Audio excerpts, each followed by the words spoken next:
All right, welcome everyone. Happy Wednesday. I am Claire Jones, and I'm an author and small publisher. If we haven't already met, I'm committed to changing the world for the better through inclusive stories and practices. We are jumping on today for my Authorvision Facebook Live series, where I interview the amazing and inspiring authors in my network to discuss the personal visions that have shaped our lives and careers. So if you're joining us, please comment, like, share below. Let us know that you're here. And today I'm talking to Matthew. Yay, glad to have you here. Glad to be here. Awesome. Yeah, so let's dive on into it. Tell me your backstory. How did you get to where you are today? I wonder about that sometimes. I've been essentially self-employed. Well, I've been in the editing and writing and publishing sector ever since I got out of college 45 years ago. And it started as being an editor, and after a couple of years, I started developing a freelance writing, feature writing gig for about 10 years. Did a lot of arts writing, actually travel writing, computers, which back at that point was a strange and interesting beast. I wrote about going to France with a portable computer, which weighed 26 pounds and barely fit into the airplane. I would not let them check it in. So I've been involved with, computer writing and layout and design and print design pretty much since I got my first laptop Mac computer in the very early 90s. I've been doing, after the first 10 years, I really moved more into publishing newsletters. For about 20 years, it was doing newsletters, custom newsletters for office buildings and office parks, mostly in the Chicago area, where I've lived for the last 4 decades. And then that business started to peter off, and I lucked into getting involved with doing newsletters for hospices, doing newsletters. And for all those 30 years of doing that, I've always not only done the writing, but done the laying out, the design of the pieces. I've always, I realized as I was working on the book that I'm just completing now, the memoir, I realized that there's sort of a way I can describe it as being a sort of writing synesthesia. I've had 3 books that I've quasi-published. There's my second novel, which I published in 2009, and that I actually self-published, and it's set off on an island off the coast of Maine. So I've done most of my sales, mostly when it was actively available in print, by going with stacks of copies of the book and selling it, giving it to independent bookstores to sell along the coast of Maine. Yeah. Way before that, I sort of do complete a book every other decade. In the decade after I got out of college, I did my first book. Didn't appear like this until the technology for book printing really developed in the last dozen years or so. Right. And I had a sort of more manuscript version of it. It wasn't quite just a manuscript. It was very much designed. But I had come up with this design, in fact, about 30 years earlier in a course I had taken about type design and book design and layout. And so I decided to put it into effect and print a few copies. And then finally, I got to what I'm just completing now, and we're mostly discussing here today, which is my current memoir called The Memory Mosaic. This book is, as I talk about it, as I write in the book itself, it started out as basically a memoir, and that was it. It was the desire to tell a story about an adventure I'd had many years before. I first came up with that idea pretty much in the weeks after I published Monhegan Windows in 2009. When I started really seriously getting back into working on this memoir, I looked at some computer files I had and found the first evidence that I was going to write this. Wow. Was a little text file from mid 2009 that said, Kathmandu novel, write a novel about my trek in the foothills of the Himalayas in Nepal. That was it. I didn't touch it for 3 years. I continued to go about my newsletter business, and in those first few years, pushing that novel that I had published. And then it kept on being an itch that would hit me briefly, unfortunately briefly, over the course of the next dozen years. I picked it up in 2012, trying to write it, and joined a writing workshop. And in that workshop, I wrote a first chapter of the novel, which confused everybody in the workshop. I proceeded then for my second presentation in that workshop to present the first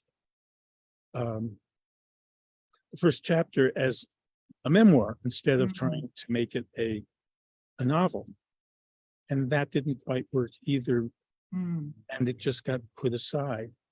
And then in 2015, I started thinking about it again, because as I relate very early in the memoir, there was a huge earthquake in Nepal. And so the story proper that I tell in A Memory Mosaic starts with the fact that there's this huge cataclysmic earthquake, which turns out to have had its epicenter 20 miles away from where I had been 30 years, 35 years earlier. Wow. But my point in raising it in the book was to point out that that happened, and I had no idea it happened until I woke up the next morning and discovered, and listened to the news. And then I didn't even know until I knew instantly that it was the most deadly day on Mount Everest. Oh, wow. Yeah. That it had killed thousands of people in the capital of Kathmandu. And those things resonated for me. It wasn't until I heard, by sheer chance, a very short follow-up report that mentioned that this mountain valley up north of Kathmandu, called the Langtang Valley, had been totally decimated by it. Wow. As far as whole villages had been essentially just wiped out up there. And this is where I had taken my trek, a friend of mine. And amazingly, that did not prompt me to sit down right away and write it. Just got me thinking about it. And then in 2019, I took a flash memoir class. It was actually just a small workshop.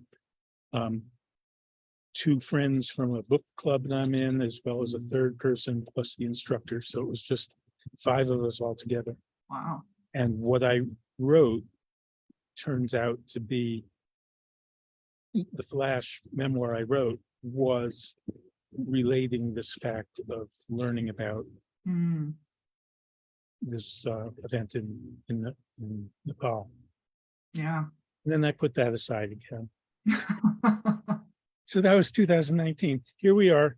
I mean, this is the craziness that can happen. What I start to explore, in fact, in the memoir itself, is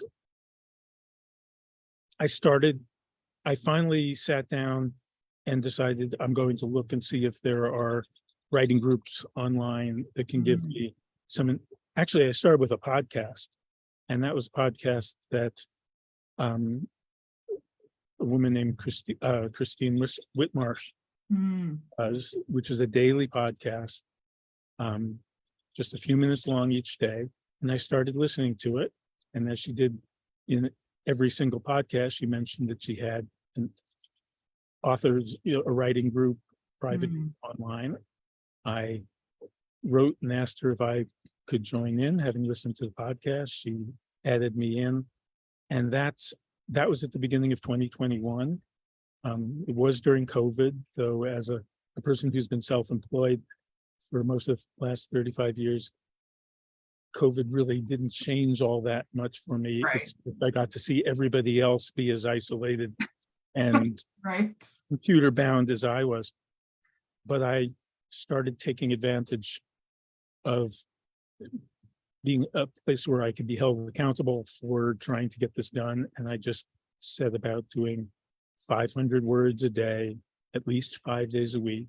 And at the end of each week, reporting along one other person who decided to be in this little accountability group with me, that I had accomplished what I meant to or hadn't accomplished it. The first week I did 4 times. And so I had to admit that I did not make it quite yet, but that I was going to keep doing it. And by early April, I had at least 50,000 words written. Yeah. 100, it was about 100 days in that I had written enough.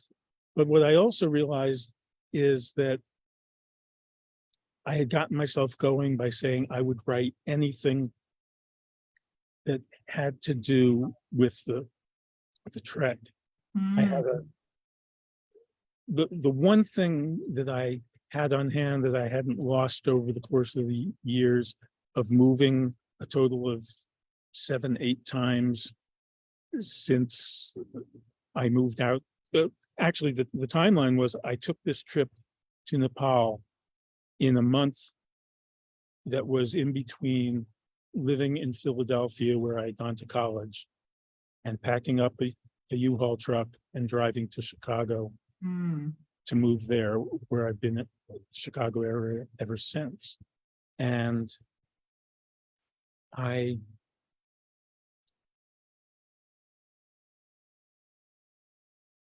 realized I wanted to take this trek I took was really a pivot point in my life. And so that started me thinking that I would not only take this book that I had, which is one of the few things I had left. I've lost track of all but one photograph. Wow. The trek that I took, that photograph is included in the book.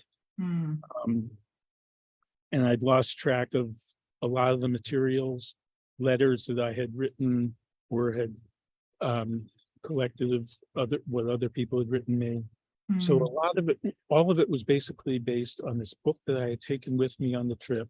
It was a combination of a journal, which is really mostly very dry, just mostly where we were, what we did, maybe what we ate, a little bit about who we met, and the progress we were making over the course of this trip. That was 5 days walking up to the Langtang Valley, and which went from 2,000 feet in elevation where we started to almost 12,000 elevation. Wow. And then turning around surprisingly quickly and turning around and walking 5 days back, the same route that we had taken to go. And I had this journal, plus what I kept in the front of the journal was essentially a moving guest book. I had people I met sign if I met them and felt that I wanted to remember who they were. There were a few people I chose to avoid entirely. I would tell them I had this book and could they sign their names and where they were from and any message they wanted to include. And that was all I had that I was working with. In fact, for the first couple of weeks, I had this idea that I would write the first draft of my memoir purely from memory. Mm. And unfortunately, or perhaps not, I think mostly fortunately, I picked up the memoir, the traveling guest book and journal to check a few facts. That switched me to transcribing the whole journal Mm. and expanding it out to form a narrative that serves as sort of the anchor for the whole book. Mhm. So the book is set up in chapters that are day 1, day 2, day 3 through day 10, and Mm. then 3 or 4 chapters that cover the week that followed before I got myself back home to the East Coast of the United States. I had the idea that I would just do it from memory. That wasn't enough. Mm. Started doing it then just from the book.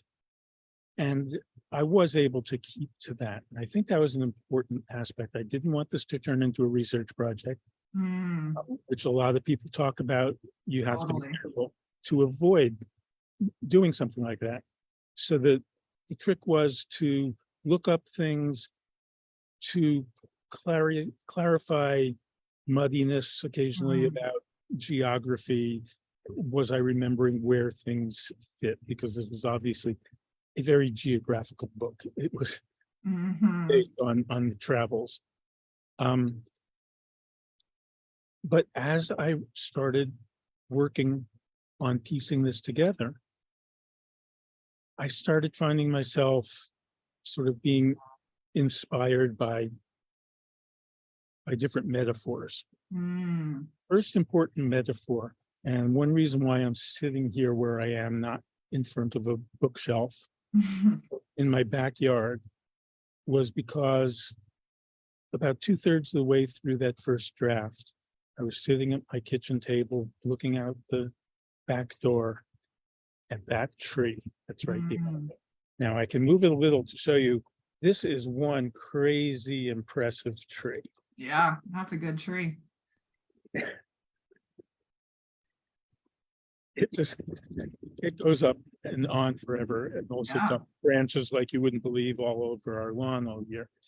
But this, I looked at this tree and I realized that this was, at that moment I thought about it, this was the metaphor to help me ground my memoir. Mm. It was as a thick but short trunk, fairly complicated, Yeah. fairly short. I mean, it branches off about 5, 6 feet up. Yeah. I also know that there's a lot of roots down there, Mhm. all those branches. And I started thinking that trunk was the trek, and Mhm. was the trip that I took that 1 month. But there was so much that fed into it and fed to its growth that was the roots that you can see some of, but disappear underneath the ground a lot. And then there's all these things that grew out of it. And one reason why this resonated with me was the realization that I had chosen a topic that was, in my mind, as I present it right at the beginning. In fact, I can try to find how I describe it. I said, this voyage midway through my life connected to little else, or so I always thought. Mm. It was a complete tangent, a 20,000-mile detour I took when I was about to move from my youth on the East Coast, as a child on Long Island, as a college student outside Philadelphia, and as a hanger-on around that college, to my adult life in the Midwest and a career as an editor, a freelance writer, and eventually an independent publisher and novelist. But what I started realizing as I was putting these pieces together, just writing 500-word items, or even if I was writing 500 words, but what I wrote one day, the Mm. first thing I wrote was just 150, I'd write something else. And if that didn't even make it to 500, I'd start writing a third thing. And so what I was doing was creating all of these many pieces, but I was still, what excited me was this idea that those many pieces were many branches that were coming off of the tree, as well as the roots coming off from underneath. And so it inspired me to think of the idea that what I was writing was not backstory, because that's how I started when I was doing all this 500 word a day writing. I was thinking to myself, oh, about 2/3 of this is I'm not going to use it.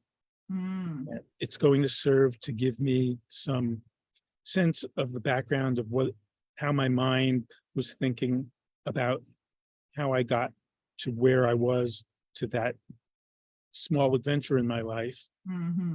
And then also I was realizing I was writing things having to do with themes in my life, little motifs. The fact that that first novel I showed you, Incognito, I started writing it about 18 months after I had got back from the trip, and less than 4 years after I had gotten out of being in college as a English major and philosophy major. And this just led me to, back then, just soon after my trekking trip, to write this novel that went all over the world. But one of the places that the character goes to in the novel is that he finds himself led in trying to escape from life to go up to the Langtang Valley, and that's where he is. So that's it. It infiltrated itself into my book. And so I was writing about, I was looking for portions in my novel where I had essentially taken the glimpse of something that had just happened a few years before, and I pulled it out as an extract that I realized I can use this as one more sort of document of my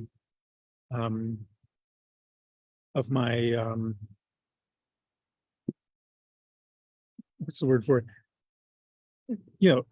Of this memory that I had, that I was constructing, realizing when I went back to the novel and looked at it, there were all sorts of details that I realized conveyed the essence of that experience that I was not remembering until I read that again 30 years after I had finished writing it. And I realized, in fact, as well, because it had been so long, I couldn't tell what was based on the facts of my own experience and on a novelist's imagination. I put it in there. It's sitting there as a one-page portion of my memoir. It adds very definitely to the palette of colors that I'm trying to work in, but showing sort of memoir as fiction, because that's actually a way many people write memoir. I mentioned in the book that there's, Sherman Alexie, who wrote The Sweet Hereafter, wrote about one of his books. Well, it's about, when asked, how much based on your own life is it? He said, I guess 78%. So he couldn't say what the 22, he couldn't define it exactly. And why it was 22% one and 78% the other, we'll never know. He'll probably would never know. I love all of this. I mean, I think what I'm struck by the most is how forward thinking you've been every step along the way. like when it came to the computer stuff, when it came to using newsletters as a marketing thing, to even how you are treating this memory from way back then, you're now looking at it with a forward-thinking perspective. You've touched a little on visions and lessons that you've learned along the way throughout this journey. But like, what would be a quick practical tip or tool that you use to support yourself throughout this journey that would be helpful for the audiences maybe? Well, I think it's very definitely the case that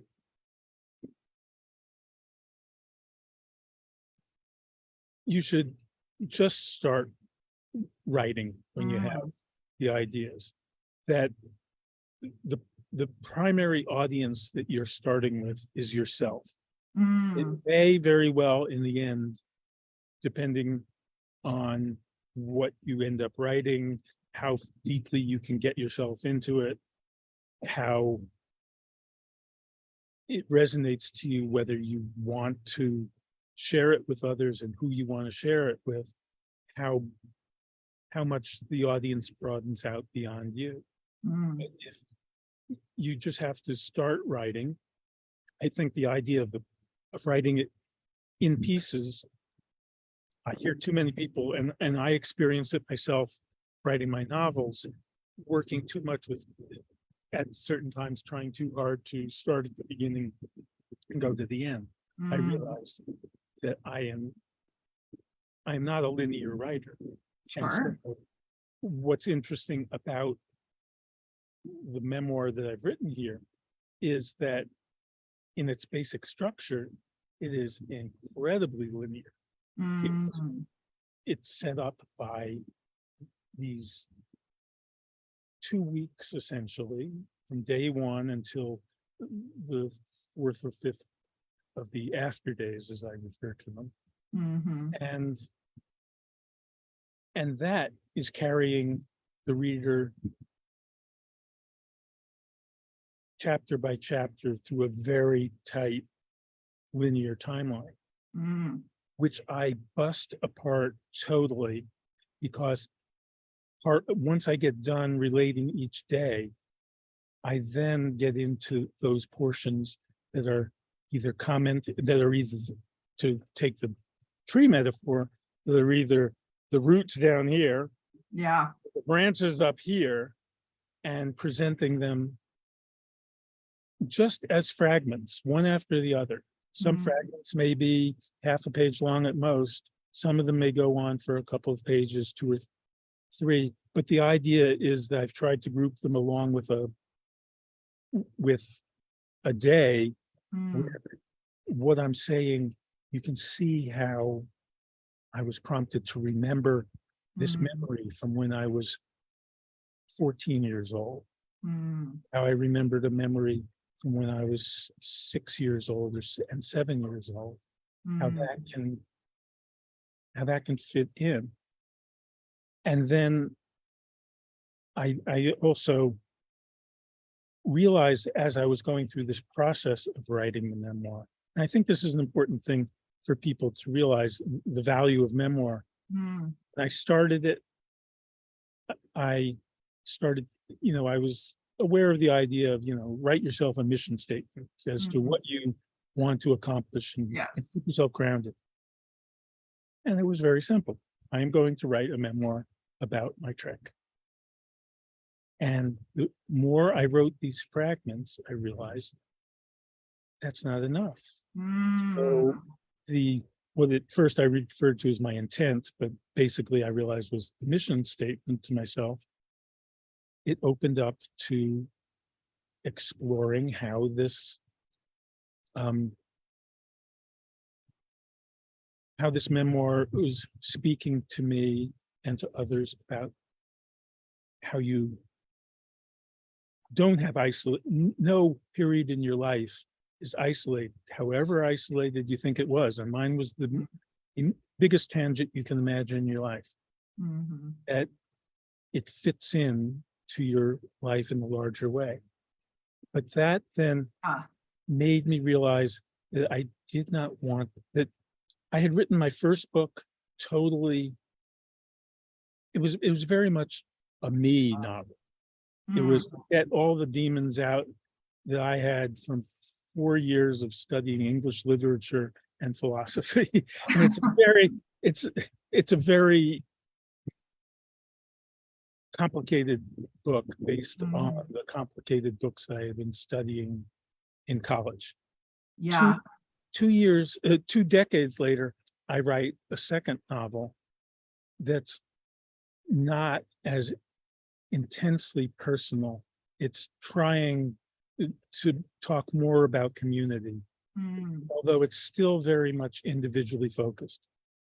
Yeah. I mean, that underlines the importance of not only starting with a goal, but being willing to change the goal as you move along. I think I Wow. think what the lesson I give to most people who think about endeavoring to do a memoir is to allow the experience that you're doing, Yeah. experience of writing it, to continually feed back to you so that you Mhm. can decide where it's taking you, what you're learning from it. It's more Mhm. than just telling a story. It's there's a brief quote that I referred to a couple of times by the writer Kate DiCamillo, Mhm. who wrote her most notable book is Because of Winn-Dixie. Mm. And in a podcast interview, she very simply said, "Life is chaos, art is pattern." Ah, yes. And this is what I was starting to recognize, that what you're doing when you're starting to set down your thoughts and your story in writing is you're finding the patterns of Mhm. the chaos of your life. Mhm. And as I was doing that more and more, I realized that what I really had to do in doing this memoir was not simply write it for me, Mm. not simply write it in order to feel a part of this bigger community of memoirists and the whole history of memoir, but to actually address the reader in the second person as you, and Mhm. to hope that the reader who is picking it up will be challenged. Either it could be someone who's working on a memoir and wants some more inspiration and some sense of direction. It's not meant to be a how-to, but every Mhm. single chapter, in addition to the day's progress and the thoughts and stories and ideas that came off of that day, it's followed by a section called Create Your Memoir, Mm. where Mm. I'm picking up again on my own process. So Mm. the book is turned from being just a memoir about a story to a memoir telling a story and telling the reader about the process that I'm going through as a memoirist, Mm. and showing them how that builds up over the course of this process, and then turning to them and saying, here are some ideas for you as well, and some little discussions after each of the 10 days of chapters, talking, as I mentioned earlier, audience. That's the Mm. first one. Who are you writing it for? And I talk Yes. about you as the first person, and then, you know, the alpha readers and beta readers Mm. around you that you might share it with as you're writing. And then community, whether it's a physical community. I mean, with Mm. the novel that I wrote where it was based in Maine, it turned Mm. out that the way I sold most of the copies that I sold, they were to the community of people who either lived there or traveled there and visited and wanted to be involved. I'd say probably 80–90% of the people came out of that community. Or Mhm. do you want to open it up just to the world? Yeah. And even I realized at the end that there was a further community, which was differentiating between now in the present and in the future, whether it's for Totally. a few months or years because your book is out there and people are picking it up, or because somehow it resonates, it becomes part of the canon, and Mhm. 100 years from now, like, Christine in the Ink Authors group, when I was telling her about this, said to me, you could be writing something that's really not been done before, of Mm. combining telling your story about writing your story, Mhm. and turning to the reader right there and saying, here's a few more things that happened with me or that could happen with you, and for you to consider so that it could continue to be something that they could bring into the world. And Mhm. so, if this book were to resonate and stay, on the bookshelves, somebody 100 years from now, who I will never know about, will pick it up. And Mhm. that's even the sort of thing that I talk about in the book, because what started to happen was the idea of memory started me thinking about how obviously memoir and memory are so intimately tied with each other. And so I did these little sort of meditations on memory, Mm. and the way memoir works, and the way I was structuring it made me start to think about sort of meditations on time in various ways. Yeah. Led to the idea that when you're writing a memoir, when you're writing a book, that book, in a sense, is very much a time machine. Because Yes. you are setting it, first of all, you're in your words, you're traveling back in time, and with your words, you're carrying it forward in time for other people to be able to relate to it 100 years from now. And so Yeah. there's timeline involved that's both very direct. Here's a copy of my book, I'll send it to you and you can Yeah. read it. Yeah. And the idea that the book has the potential to have this lasting value and become part of this larger world of storytelling, which is so important. Yeah, I mean, that again touches on the forward thinking elements, that theme that we've been talking about so far. And I think you're right in the sense of like, just sit down and start writing, because I think that's where a lot of writer's block comes from, is us sitting down and thinking like, I need to write the perfect sentence. Like every word that I write down has to be the perfect word and the perfect format and the perfect cadence, whatever it is. And that's why like sketchbooks exist. That's Right. why experiments exist. That's why we play around ahead of time so that we can then Right. form into something a little more perfect. Exactly. Well, anything you want to add before we wrap up?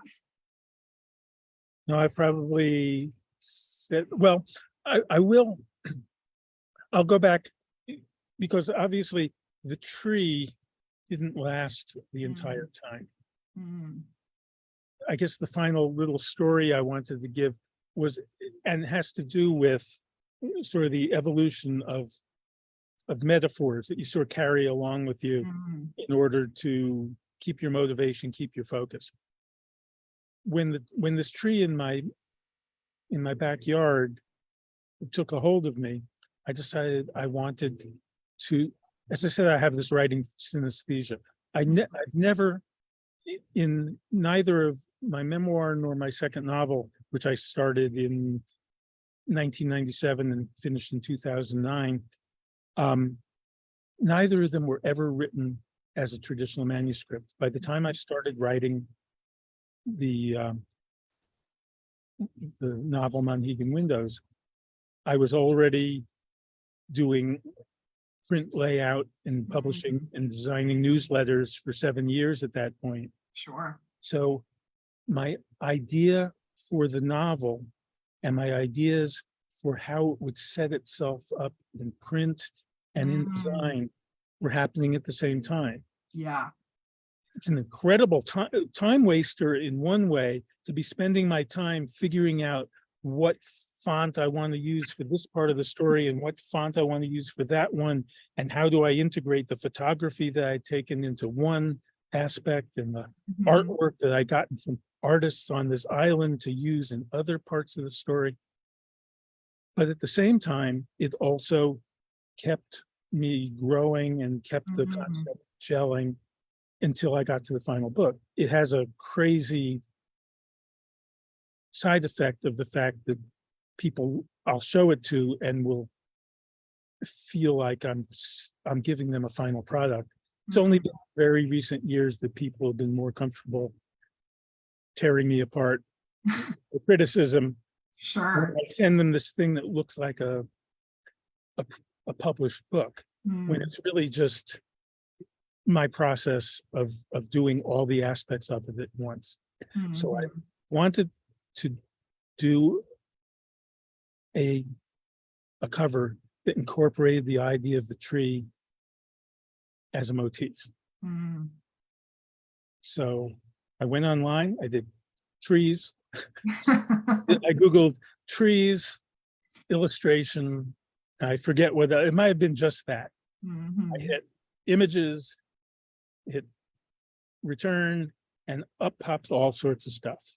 Mhm. But one of the things that got me immediately was this mosaic artist who's based Mm. in Nova Scotia, and there was this absolutely magnificent tree. So I took the tree, I created, here it was, 3-4 months into the whole process, 2 years ago, and I was designing the cover. And I designed this cover with the mosaic, and that's when I came up with the name that it would be a memory mosaic. I had not Mm. been thinking of mosaics really seriously until maybe a week before that. And I had first tried to do a mosaic by doing a Photoshop Mm. Yeah. filter, but unfortunately, Photoshop thinks that when you say mosaic, what you really want is bathroom floor tiles. So Yeah. Yeah. it just looked like that. So I saw this wonderful mosaic of the tree. I created the cover.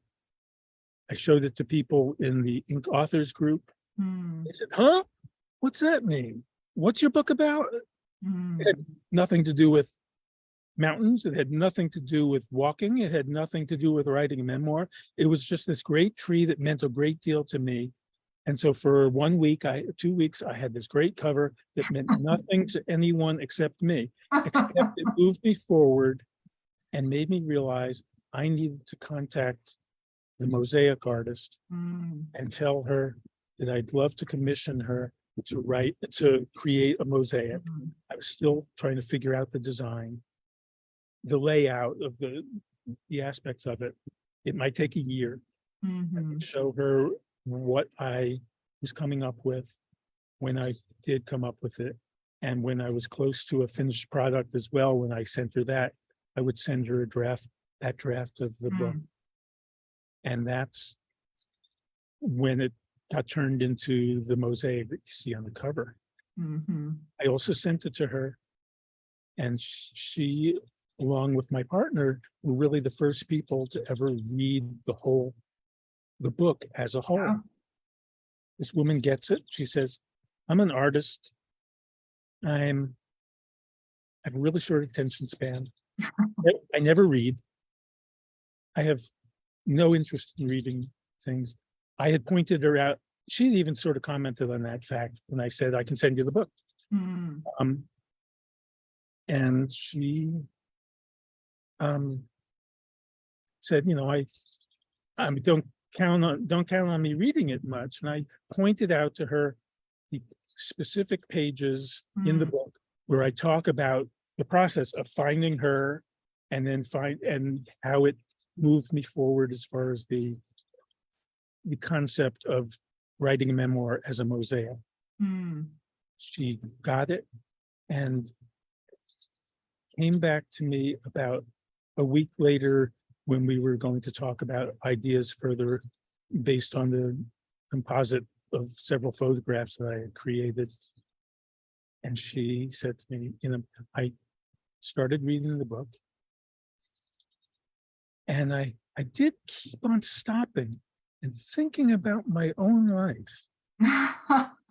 You kept on you kept on pointing out something, and it led me to think about how something I hadn't thought had any connection 20, 30 years ago has so much relevance to me now, and how it's part of this bigger picture.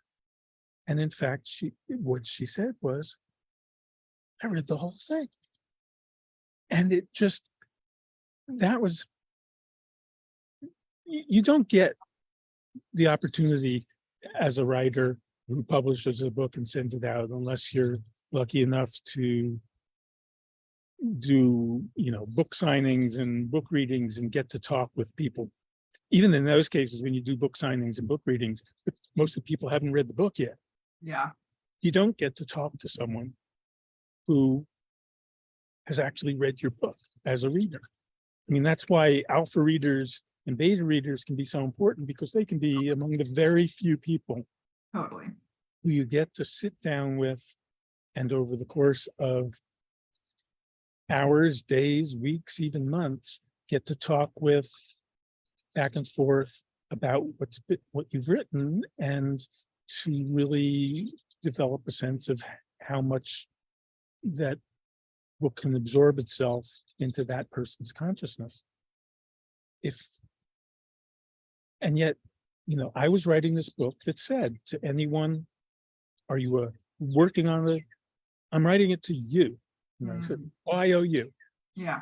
To the memoirist in progress, the person who wishes they were a memoirist because they have this great story they always wish they could tell somebody about, to the person who doesn't imagine they could ever sit themselves down to write it, but thinks about that, or just wants an opportunity, or the spark to get them thinking about their lives. And maybe, if not a book, do videos, Yes. if you're a painter, to capture memoir in your artwork, and then maybe caption it at most, and be able to share it in that way.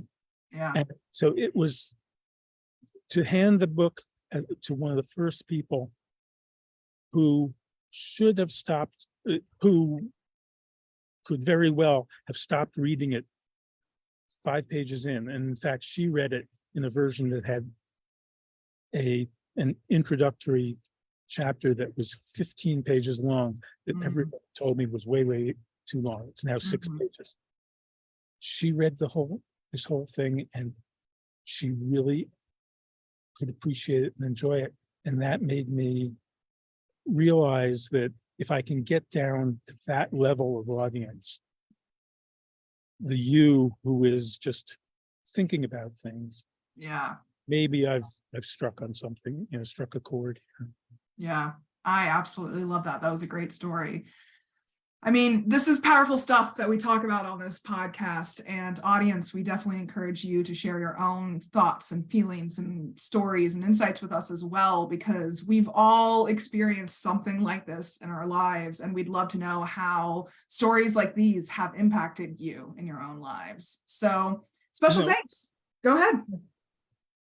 I actually want to mention to people that they should go back. I don't have it in front of me right now, but it was one of these interviews you did 2, maybe 3 weeks ago. Oh yeah. In which the author you were talking to just started talking about storytelling, and that her family weren't a bunch of writers, but they were storytellers, and that life was very much grounded in storytelling in her family. And that's what made her come to realize that she wanted to put her story in writing, because she was capable of writing it as opposed to just telling oral storytelling. Yes. So go back. You probably would remember who that person was. But Yeah, I'd have to look at my schedule. I do a lot of podcasts, but I do remember that conversation. But yes, thank you. I mean, I always get such great feedback from the guests who come on this podcast. They often tell me it's the best interview they've ever done. And I think that's because we talk about these powerful concepts, these powerful topics, and we dive deep below the surface in a way that other people don't, because it's often the finished product of go buy my book, here it is, please give me money. But we often don't talk about that path to get there. And Matthew, it's been wonderful to go down this journey with you. It's been a pleasure. Awesome. Well, please comment, like, subscribe below, check out Linktree for all of my links. And then where can folks find out more about you? At this point, I've been fairly undercover as far as my social media presence. I do have a personal Facebook page, which I'm probably going to start activating more as an author's page. I do have my website, MatthewKiell.com. 2 T's in Matthew, 2 L's, Kiell in my name. And all 3 of my books are up there. I'm in the process right this moment of trying to get things set up again so people can actually buy the books from the website. At the moment, you can go on to the website, to the writing page, and you'll find links to the first 30 pages of a Memory Mosaic, the first 45, 50 pages of Monhegan Windows. And because it was such a difficult, crazy book, the first 180 pages of my 450-page first novel, Incognito. Yeah. So you can get a taste of what I'm doing, and hopefully even by tomorrow, I'll have the link up that people can buy ahead to get the memoir, which I'm aiming at having ready, finally truly published by the beginning of the summer in another 3-4 weeks. Awesome. Yeah. And I'll make sure all of those links are in the descriptions too for easy access. But Great. Until next time, please remember that you all have extraordinary stories inside of you, and I'm rooting for you as you use them to change the world for the better. Take care, everyone.